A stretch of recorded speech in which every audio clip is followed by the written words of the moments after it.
In a sunny Montessori classroom filled with tiny wooden shelves and baskets of learning treasures, 4-year-old Zaid had a very important job. It was mealtime, and today he was the table-laying helper. He had been waiting all week for his turn. Miss Lena, their gentle teacher, smiled and handed him a small tray. On it were placemats, napkins, small plates, cups, and spoons all child-sized, just right for Zaid's little hands.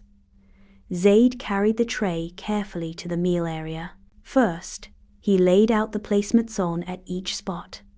One for Mariam, one for Yusuf, one for Hannah, he whispered, remembering where each friend sat.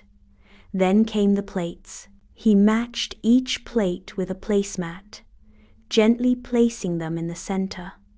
Next were the napkins. Zaid had folded them into small triangles earlier that morning. He proudly placed one on the left of each plate, just like Miss Lena had shown him. The spoons went on the right. Finally, he set out the cups clear and unbreakable one for each friend. Once the table was ready, Zaid stepped back and admired his work. It looked beautiful, neat, and welcoming. "Zaid, would you like to invite everyone to the table?" Miss Lena asked. With a big grin, Zaid nodded. He walked over to the mat area, where his friends were finishing a puzzle. "Lunch is ready," he said proudly. The children washed their hands and walked quietly to the table. Everyone noticed how lovely the table looked. "You did a great job, Zaid," said Mariam.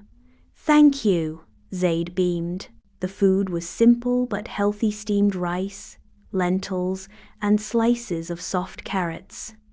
Each child served themselves using small ladles. Zaid scooped a spoonful of rice into his plate, then passed the bowl to Hannah. No one rushed.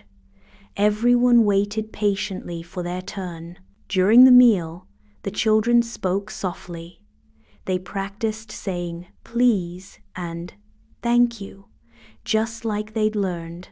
If someone spilled a bit of water, they calmly got a cloth from the cleaning shelf and wiped it up.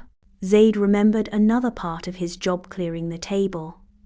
When everyone finished, he collected the cups and plates, stacking them neatly on a tray. He wiped the table with a damp cloth, making sure it was clean and dry. Miss Lena called the class together. "Zaid, thank you for helping us have a peaceful and beautiful mealtime today," she said. Zaid felt proud. He hadn't just laid the table. He had created an environment where everyone could enjoy a calm and respectful meal. In his Montessori class, he had learned that even small hands can do important work. As the children went back to their activities, Zaid whispered to himself, "I can't wait until next week. Maybe I'll be the plant waterer."